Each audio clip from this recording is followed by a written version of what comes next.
네, 류미리 기자 안녕하세요. 네, 안녕하세요. 집에 가만히 있는데 집 근처에 옹벽이 무너졌다. 참 상상만 해도 끔찍한데요. 네. 다행히 인명피해는 없었지만 주민들은 여전히 불안해할 것 같습니다.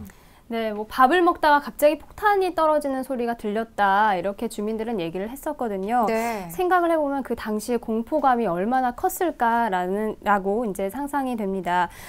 우리 집도 사실 뭐 어떻게 될지 모르기 때문에 이 주민들의 불안감은 점점 더 커지지 않을까 생각이 드는데요.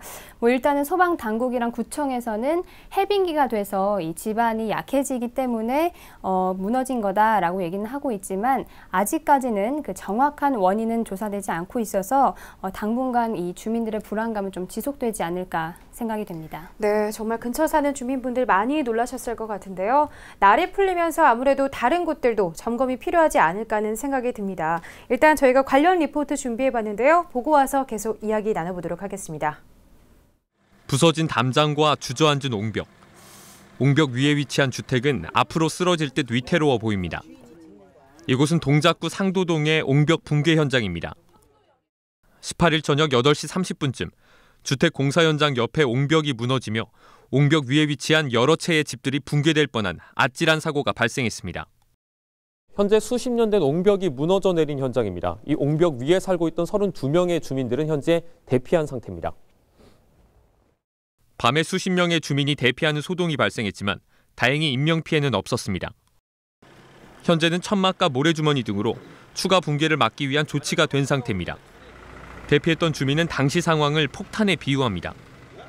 안에서 저녁들을 먹고 있다가 갑자기 뻥 하는 소리가 나니까 무너져 내리는 소리가 상당히 크게 나니까 여기 주민들이 나와봤던 거고, 나와서 보니까 이제 여기가 화단이 돌과 같이 무너져 내리니까 그 소리가 마치 폭탄이 터지는 것 같은 소리가 들렸던 거죠.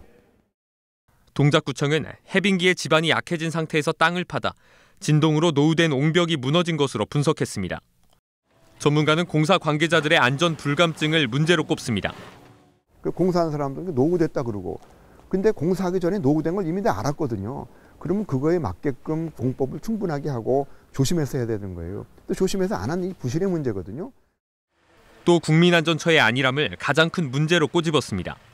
이거는 구청도 문제점도 아니고요. 서울시의 문제점도 아니고 이거는 전국적인 문제예요. 아마 국민안전처는 여기 나와보지도 않을 거예요. 자기네 거 아니라고. 자기네 건 아니죠. 근데 그럼 안전처로 왜 생겼어요? 일부 대피 주민은 동작구청이 사후 처리에 적극적인 모습을 보이지 않고 있다며 구청과 소통이 부족하다는 불만을 제기하기도 했습니다. 동작구청은 주민들의 손해배상 대책을 마련하고 사고 지역의 정밀 진단을 진행할 계획입니다. TBS 정중입니다. 직접 눈으로 보고 나니까 더 아찔한데요. 네, 그러네요. 여기 말고도 안전보강이 필요한 곳들이 더 있겠죠? 그렇습니다. 뭐 며칠 전 이 리포트로도 소개가 됐었는데요. 서울 지역에 좀 보강이 필요한 곳들 좀 다시 한번 짚어드리겠습니다. 네. 일단은 강서구의 개화산 절개지가 대표적인데요.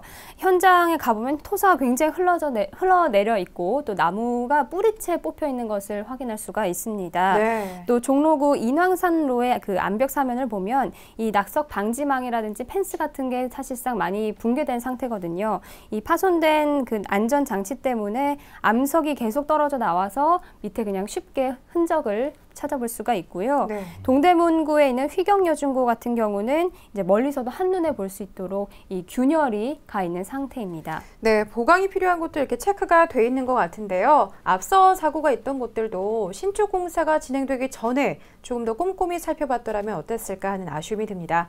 아무쪼록 이와 같은 사고가 더 이상은 발생하지 않았으면 좋겠네요. 네, 자 다음 소식도 전해드리겠습니다. 2004년 성매매 특별법 시행 이후 12년간 폐허로 방치된 서울 하월곡동 옛 집창촌이죠. 속칭 미아리 텍사스라고 불리던 곳인데요. 여기가 2,200여 가구 규모의 아파트 단지로 바뀐다고 합니다.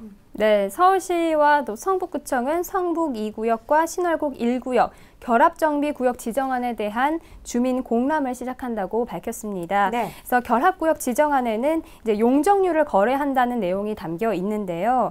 성북 2구역에서 줄인 용적률 80%포인트를 이제 신월곡 1구역으로 넘겨서 이 지역에 이제 기존 용적률을 뛰어넘는 이제 초고층 건물이 들어서게 됩니다.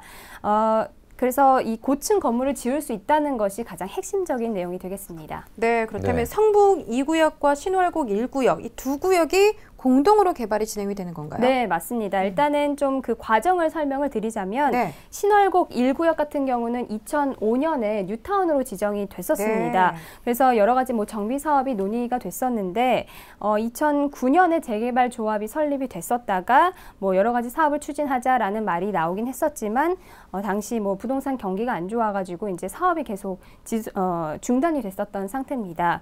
그래서 2012년에 인근 지역인 성북 2구역과 함께 이제 개발을 같이 하자 결합 개방 방식으로 이제 사업을 추진하자라고 결정이 되면서 다시 이제 활기를 띠게 된 건데요. 네. 뭐 고층 주상복합 아파트 건설로 이제 사업성을 높여야 하는 이 신월곡 1구역 같은 경우는 이제 언덕에 있어서 고층 개발이 어려운 성북 2구역과 이제 이해가 맞아서 이렇게 추진이 가능하게 된 겁니다. 네. 그래서 지난해 6월 서울시 도시계획위원회에서 이 두 조합이 합의를 했기 때문에 용적률을 거래를 해서 이런 개발 방식이 통과가 됐기 때문에 이런 사업이 궤도에 오르게 된 것입니다. 네. 네, 개발 방식이 결합 개발이라고요. 네, 그렇습니다. 이게 어떤 건지 자세히 좀 설명 좀 해주세요. 일단은 결합 개발이랑 말 그대로 결합을 해서 두 지역 인근 그 두 지역을 함께 개발하는 방식을 말합니다. 그래서 뭐 지형적인 특성이라든지 아니면 뭐 주변에 문화재가 있다라면 사실상 개발이 쉽지 않잖아요. 그렇겠죠. 그래서 네. 뭐 A 지역에 있어서 그 뭐 고층 건물을 짓기 힘들다라고 하면은 A 구역의 용적률을 좀 줄여서 인근 지역의 B지역, B구역으로 그 용적률을 넘기게 되는 방식을 얘기하는데요. 그래서 이 용적률을 내준 A구역 같은 경우는 B구역에 이제 재개발이 들어가기 때문에 그곳의 이익을 얻게 되는 방식이 되겠습니다. 네, 결합 개발의 방식을 알아봤고요. 그럼 이곳들이 어떻게 변화될까요? 네, 일단은 뭐 신월곡 1구역 같은 경우가 이제 용적률을 받은 상태여서 이곳이 굉장히 활기가 넘치겠죠. 그래서 네. 기름역 역세권입니다. 그래서 이 지역의 사업성이 굉장히 높아질 것으로 보이는데요. 용적률이 이전에는 600%였다면 용적률 600%였다면 680%로 높아졌고 네. 또 대지 면적 대비 건물 1층의 바닥 면적인 건폐율도 50에서 60%로 올라갑니다. 즉 건물 높이 같은 경우도 120m에서 150m까지 이제 높아지게 되는데요.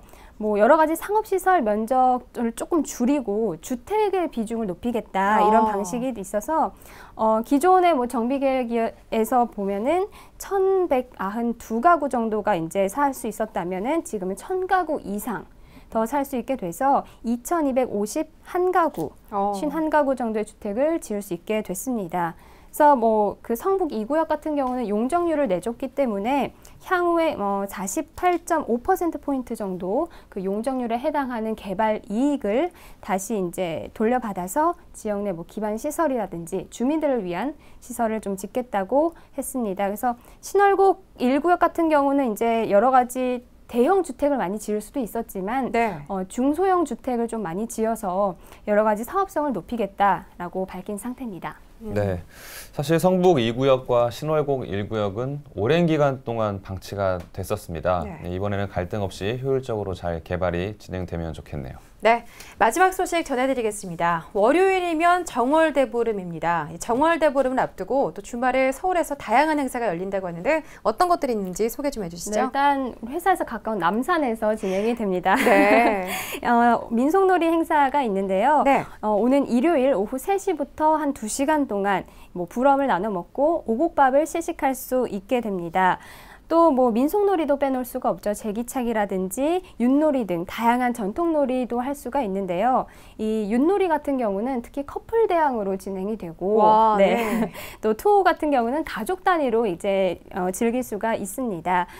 대보름인 만큼 또 달을 빼놓을 수가 없는데요. 참여자 모두가 소원을 빌 수 있는 달맞이 사물놀이 한마당도 진행될 예정이라고 합니다. 네.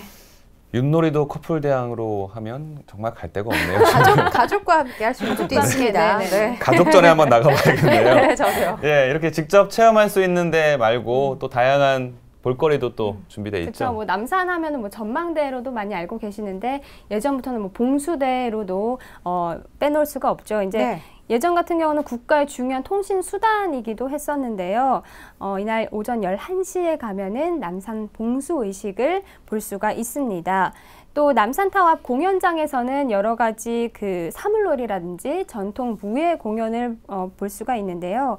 뭐 시민들뿐만 아니라 관광객들에게도 큰 호응을 얻지 않을까라는 생각이 듭니다. 그렇겠네요. 하지만 뭐니 해도 이 정월대보름은 아무래도 큼지막한 달을 보는 게 가장 큰 볼거리가 아닐까 싶은데요. 이 서울에서 달을 잘 볼 수 있는 명소는 또 어디 있는지 소개해 주시죠. 네, 일단 뭐 달을 잘 볼 수 있는 곳이라면 사람들이 많지 않을까라는 생각을 했는데요. 그렇겠네요. 네. 네. 이 달빛 하면은 아무래도 좀 로맨틱한 분위기가 저는 가장 먼저 떠오르더라고요. 네. 그래서 로맨틱한 달 구경을 하고 싶으신 분들한테는 이 세빛섬을 좀 추천을 해드리고 싶습니다. 네. 뭐 그 노을빛과 함께 그 세빛섬 같은 경우는 이제 다양한 빛깔이 이제 유명하잖아요. 그래서 야경으로도 사람들이 많이 찾는 곳이긴 한데 이 세빛섬 안에 다양한 먹을거리라든지 뭐 마실거리도 있어서 여러 가지 먹을거리도 즐기면서 다양하게 그 노을과 또 오색 빛을 함께 즐길 수 있지 않을까 생각이 듭니다.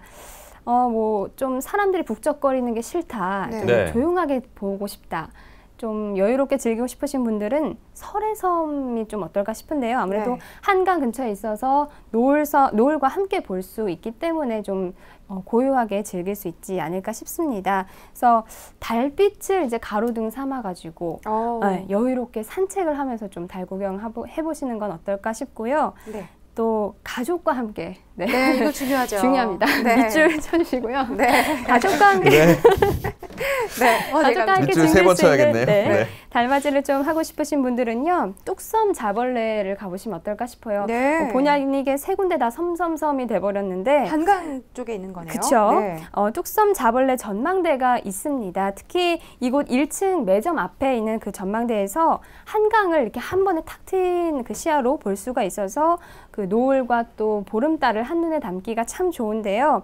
낮에는 2층에 있는 도서관에 가서 책을 읽거나 아니면 뭐 복도에 전시되어 있는 뭐 전시물 같은 것을 좀 보다가 이제 해질녘 가족과 함께 전망대에서 보름달을 보시는 건 어떨까 싶습니다. 네. 네, 주말에 나들이 하기 좋은 포근한 날씨가 이어진다고 하니까요. 앞서 말씀드린 달맞이 명소에서 정월대보름 분위기 마음껏 느껴보시는 것도 재밌겠습니다. 네, 지금까지 류미리 기자와 수도권 이슈 브리핑 함께했습니다. 류미리 기자 고맙습니다. 고맙습니다.